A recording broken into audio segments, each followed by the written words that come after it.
Nós recebemos uma carta de uma telespectadora que é médica e pediatra.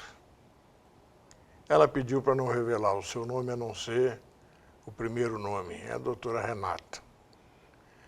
Ela teve uma filha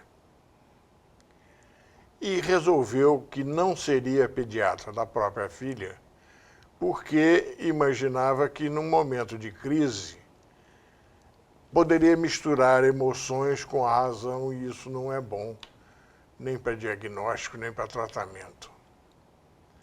Ela resolveu escolher um pediatra e procurou ali na região do Jardim do Meia um que fosse conhecido.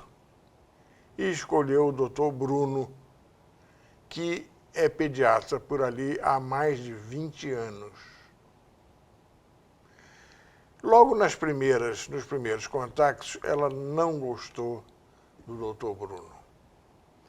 E num determinado momento, a filha teve uma simples dor de garganta e ele receitou antibióticos pesadíssimos em doses altas.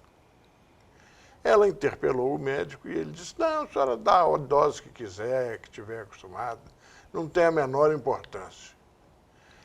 Ela desconfiou muito dessa resposta e, quando recebeu dele um atestado médico, foi verificar. O número não era o número dele, era o número de outro médico.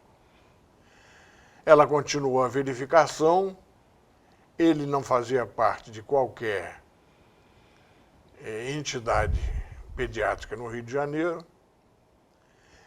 Ela foi investigar mais ainda e descobriu o inacreditável. O famoso doutor Bruno do Meia não era sequer médico. Ela o chamou às falas e ele desapareceu. Vendeu a casa em que morava e não apareceu mais na região. Ela então sugeriu que nós fizéssemos um dos escola de pais sobre como escolher seu pediatra, porque ninguém pede carteira de médico, ninguém procura saber se ele é realmente um pediatra. Como é que se escolhe um pediatra? Quer dizer, a primeira questão é essa questão de saber se a pessoa é médica, né? Então, é uma boa prática, normalmente as pessoas não fazem isso, mas é uma boa prática consultar o Conselho Regional de Medicina. Se entrar lá na página do Conselho Regional de Medicina, vai lá estar bem definido o médico, a foto e o seu CRM.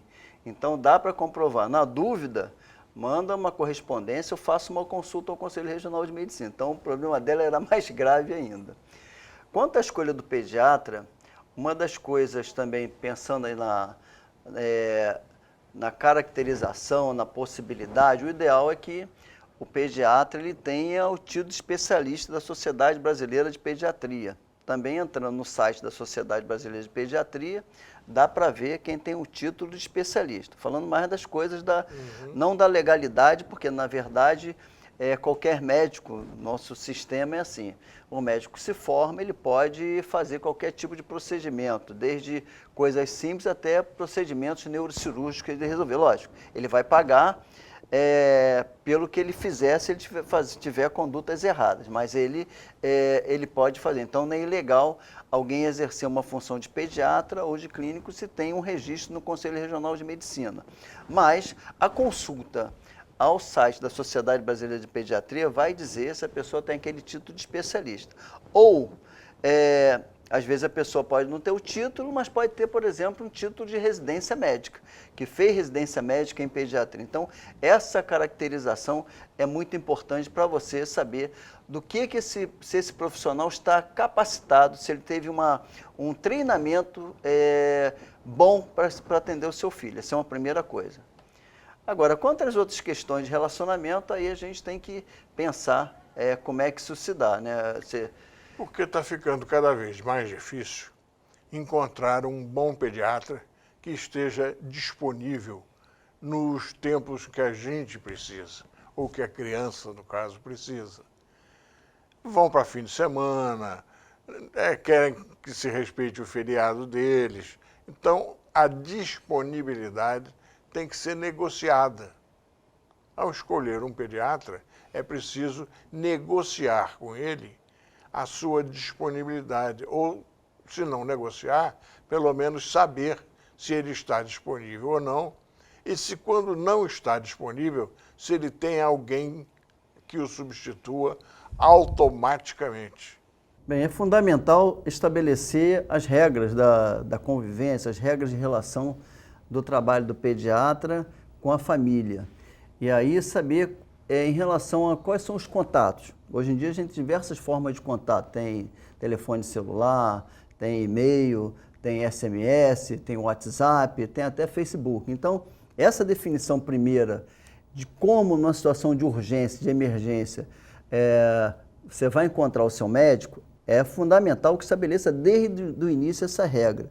E que também, e o que vai acontecer ali, saber? Se o meu filho tiver com febre, tiver com tosse, eu telefono, e aí como é que seria a indicação? Eu vou para uma emergência, a senhora vê ele no consultório, então estabelecer essas regras para não ter, no meio de uma situação de estresse, que é efetivamente quando a criança está precisando, saber exatamente qual vai ser o procedimento, o que vai acontecer. Então essa negociação, ela é fundamental. Uma outra questão importante é que cada vez menos nós temos menos pediatras no consultório e do que tinha antigamente. Lógico, todo mundo está reparando a dificuldade de marcar consulta em consultórios pediátricos.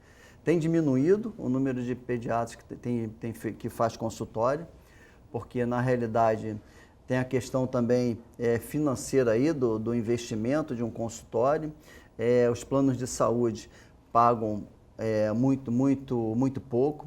É óbvio também, mesmo pagando pouco, se a pessoa aceita aquela relação de trabalho, tem que ofertar a melhor forma de atendimento para o filho de quem está sendo lá atendido. Não justifica qualquer consulta que não seja uma consulta de boa qualidade, porque você aceitou as regras que estão sendo colocadas, mas de qualquer forma, esses valores baixos têm afastado os pediatras do consultório, uma vez que o salário em relação a plantões de emergência e outros tipos de plantões, tem dado um certo ganho melhor em relação ao trabalho pediátrico. Então, isso tem sido uma questão muito séria no trabalho pediátrico também.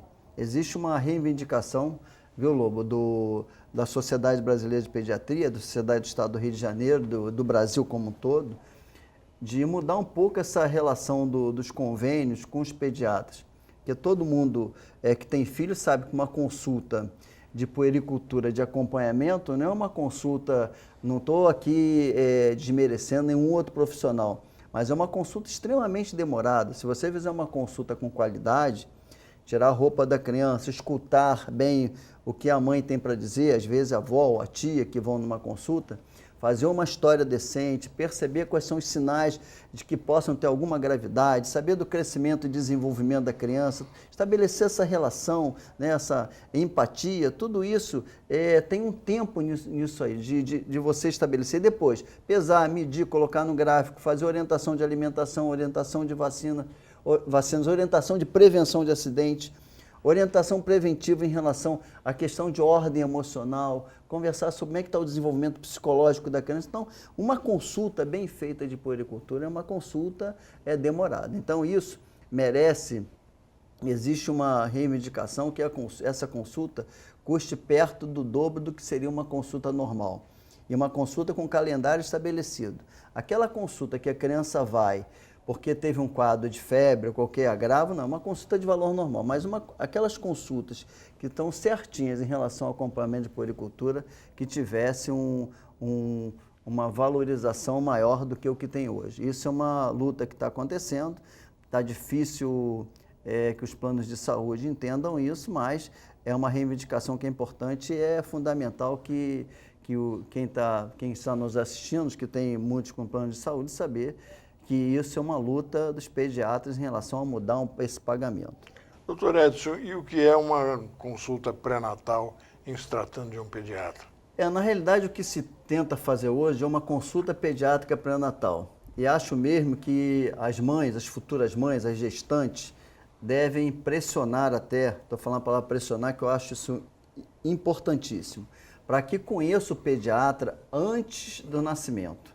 Né? Essa consulta pediátrica pré-natal, além de estabelecer essas regras de boa convivência, você também vai ter uma série de orientações que vão ser importantes da fase inicial. Por exemplo, amamentação, orientação em relação a banho, orientação em relação já à prevenção de acidentes, que tem que fazer desde essa fase. Então, vacina, já ter uma interação com o pediatra que vai acompanhar e orientações básicas que o pediatra já pode começar a adiantar.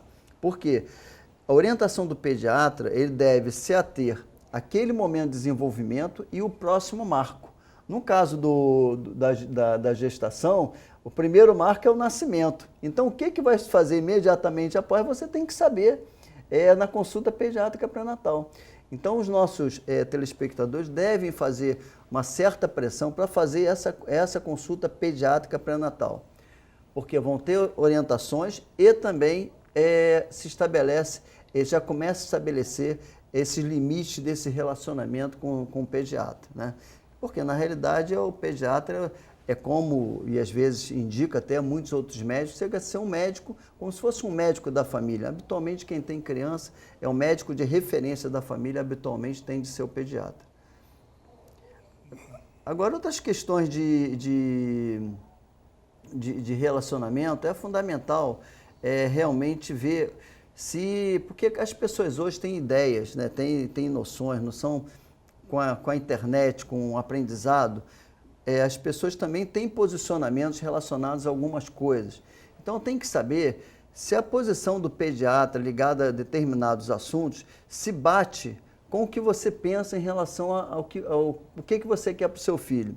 Vou dar um exemplo. Se você acha que é fundamental o aleitamento materno, tem que conversar, você tem que ser com um pediatra, que normalmente defendem muito o aleitamento materno. Mas se você acha que o aleitamento materno é importante, o pediatra pode achar, mas ele pode convencer você, mas ele também pode ser uma pessoa que vai orientar outra forma de alimentação para você. Então, essas questões, se é uma pessoa que medica mais ou medica menos, como é que ele vê, essa interação é fundamental. O perfil, tipo de medicamento. É isso. O perfil do pediatra, ele tem que casar com o perfil da família, né? Na verdade, essa relação médico-paciente é como um casamento mesmo. Doutor, existe pediatra homeopático? Existem pediatras que utilizam homeopatia também. Eu, particularmente, eu não tenho eu costumo dizer o seguinte, eu não tenho uma visão nem contra nem a favor, porque eu não estudei homeopatia, né? Até tenho na minha universidade, estou começando alguns trabalhos de pesquisa como professor da homeopatia, utilizando em pacientes internados. Alopatia e homeopatia. Então, estou dizendo que eu tenho uma visão mais ampla a respeito disso. Agora, usar ou não homeopatia, eu acho que aí depende, é aquilo que eu digo do perfil do paciente. Se o paciente quer usar homeopatia, eu acho que isso é perfeito. Eu acho que ele pode usar homeopatia, não tem nenhum problema. Isso é uma questão de opção.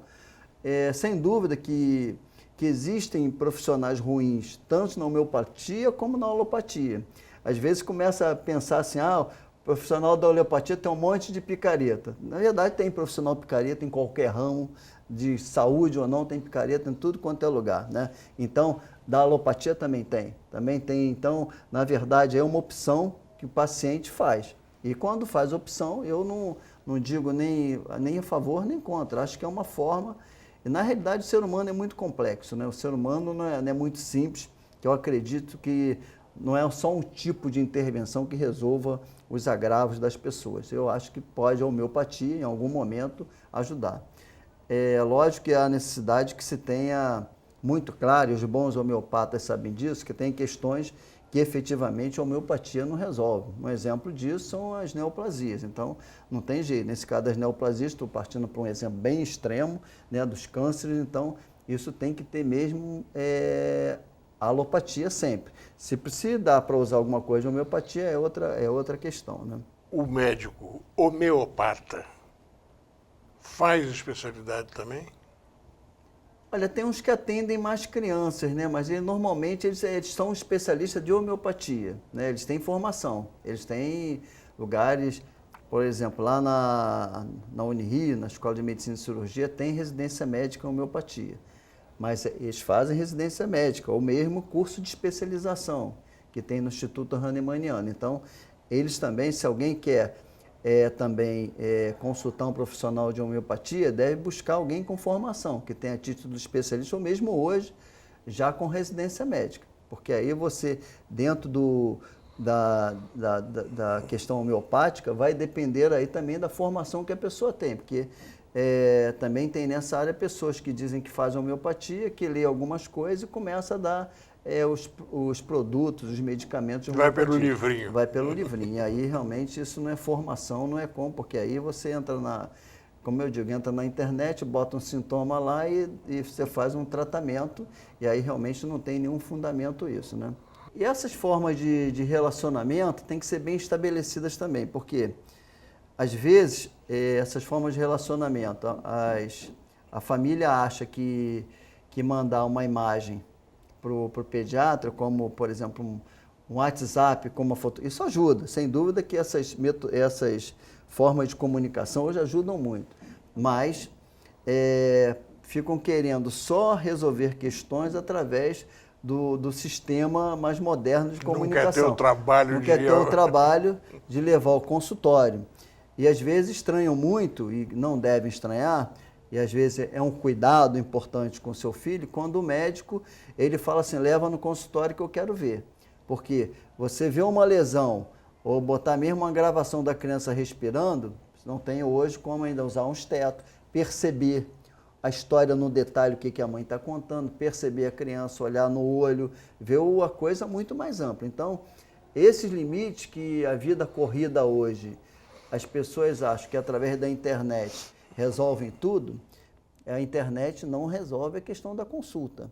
A consulta ela é única, é ali frente a frente, é com toda a história, observando. Então, os meios hoje ajudam muito, né, os meios de comunicação, mas a necessidade da gente procurar caracterizar que é fundamental a consulta também, né? E o pediatra que deve indicar a clínica pediátrica que eventualmente a pessoa precisa usar? Eu acho que isso é importante, porque o que acontece na prática? Se um pediatra que tem uma clínica, ele geralmente manda para uma determinada clínica, por quê? Porque lá as pessoas já estão acostumadas com aquele pediatra, já tem uma noção da conduta que ele adotaria, e quando ele é um pediatra que manda para aquele lugar, eles fazem contato com o pediatra para dizer, olha, viu o seu paciente, o médico que tiver de plantão, ele está com essa sintomatologia, eu estou achando que precisa fazer uma radiografia, eu fiz uma radiografia e deu isso, e estou achando que deve fazer tal conduta. O que o senhor acha? O que a senhora acha, né, no caso da pediatra? Então, ir para esse lugar é de referência, até porque também um atendimento que possa não ser ruim, você pode dizer, puxa vida, fui lá, mas me atenderam tão mal, né? Então, essa referência deve ser dada pelo pediatra, do lugar de atendimento também, né? Agora, uma outra questão importante que a gente está vivendo também, né? Porque normalmente as famílias querem e é desejável que os seus filhos sejam atendidos por pediatras. Isso é uma tradição, né? Quem cuida, quem acompanha, quem entende crescimento e desenvolvimento, quem teve uma formação para acompanhar a criança na integralidade é o pediatra. Hoje o sistema público tem mudado um pouco isso e feito a questão da estratégia de saúde da família, né? Que eu não sou contrário, acho que uma estratégia de saúde da família é uma estratégia importantíssima, né? É uma política pública muito importante, só que esses profissionais que estão na estratégia, hoje em dia, eles ainda não estão preparados para atender criança, né? Na realidade, a necessidade de que esses profissionais façam uma residência médica ou a enfermeira faça uma residência também em estratégia de saúde da família e que tenha uma prática, um percentual bastante importante dessa residência atendendo crianças para que eles possam atender as coisas mais simples e detectar possibilidade de ser mais grave para mandar para o pediatra. Isso é o sistema preconizado, né? Esse é o sistema preconizado. Só que hoje, essas equipes habitualmente são pessoas muito jovens que estão atendendo e que aí não tem experiência, saiu da faculdade de medicina, não tem experiência para atender as crianças. Isso cria um problema muito sério, uma qualidade de atendimento muito ruim para nossas crianças. Acho que deveria trabalhar com o sistema híbrido, com atendimento pediátrico e com a estratégia de saúde da família, até que as equipes possam ser qualificadas, né?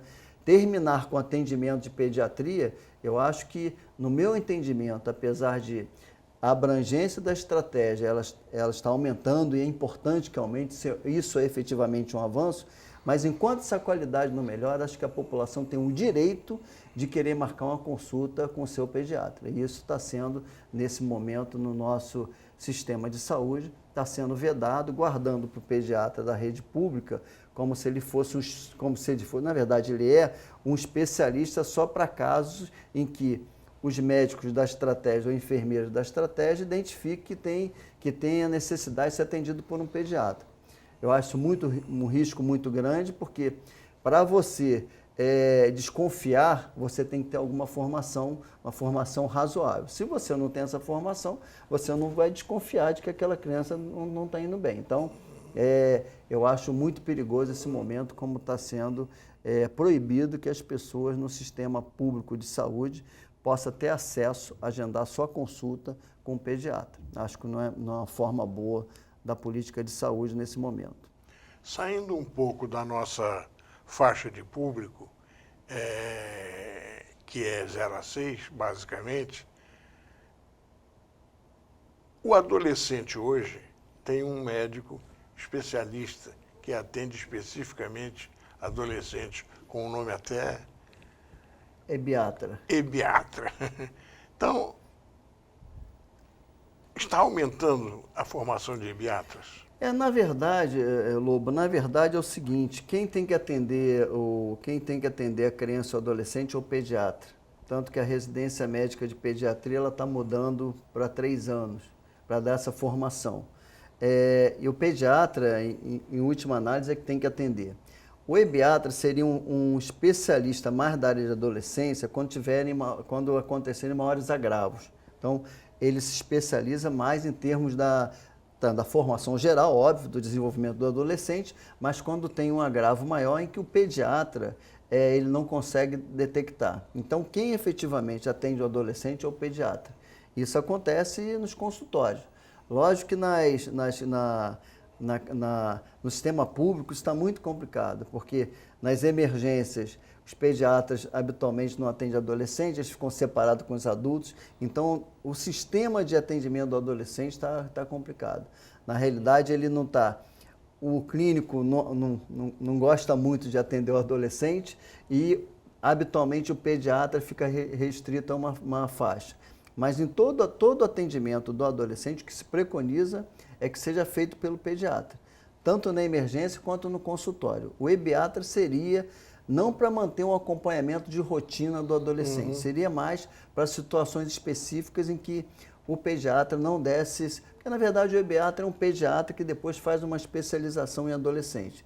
Então, não tem nem muita lógica se formar um grupo enorme de pessoas para se formar só em fazer adolescente. O que preconiza a Sociedade de Pediatria é que o pediatra atenda a criança ou adolescente até 19 anos. Agora até se fala muito em se estender isso para o adulto jovem, né? Se fazer e na realidade tem muita experiência no consultório que os pacientes não querem sair do consultório pediátrico. Mas também há uma resistência muito clara do adolescente para ser atendido por um pediatra.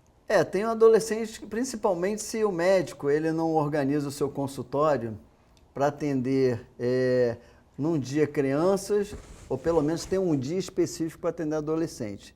Porque aí imagina, chega lá um adolescente, 16 anos, e tem um neném de um mês, então isso sempre gera... O ideal é que os médicos que têm um consultório, que eles façam dias diferentes, podendo ajustar. A não ser que tenha emergência, crianças pequenas que precisam de emergência, ele faz um encaixe, mas o ideal é que ele separe. No hospital universitário, no ambulatório, a gente faz um dia específico só de adolescente, por causa dessa questão. Então, naquele dia, quando eles forem atendidos, só tem adolescente sendo atendido. não tem crianças de outra idade, porque realmente isso cria um constrangimento para ele. Imagina, um bebezinho de 1 mês, 2 meses, 1 ano, correndo para lá e para cá, e ele lá sentado, né, lá no coisa, e aquelas criancinhas correndo para lá e para cá. Então, o ideal é separar, fazer um atendimento, pelo menos em dias separados. Vamos fazer agora uma breve pausa e já voltamos. Voltamos com Escola de Paz, que tratou hoje basicamente de como escolher um pediatra para o seu filho ou filha. Ficou faltando algum aspecto importante? Não, acho que não. Acho que tem só que reforçar, né? Tem que estabelecer com o seu pediatra quais são as regras básicas de relacionamento, particularmente na questão de urgência e emergência, quais são a conduta básica que o seu pediatra tem para que você possa adotar com tranquilidade, a empatia, como é que ele se relaciona com a família, como é que ele se relaciona com a criança. Então, eu acho que essas coisas precisam que a família procure ver dentro do perfil que ela deseja do seu pediatra e, a partir daí, estabelecer um bom relacionamento. E na situação de urgência e emergência, óbvio que todo mundo quer e deseja que exatamente nesse momento o seu pediatra possa estar disponível. Se não é para ver, pelo menos dar um encaminhamento, está no gerenciamento da criança. Porque quem gerencia, se podemos chamar com esse nome, a criança é o pediatra. Já dizia um professor meu que passava esse conceito. Olha, independente dos especialistas que tem, o gerente da criança, sob o aspecto da saúde, é o pediatra, ele tem que assumir essa função. E a família sentir muito firme isso no posicionamento, no encaminhamento, na hora da saúde, na hora do desenvolvimento, como na hora da doença. Muito obrigado, e nós vamos encerrando por aqui esse Escola de Paz. Muito obrigado mesmo.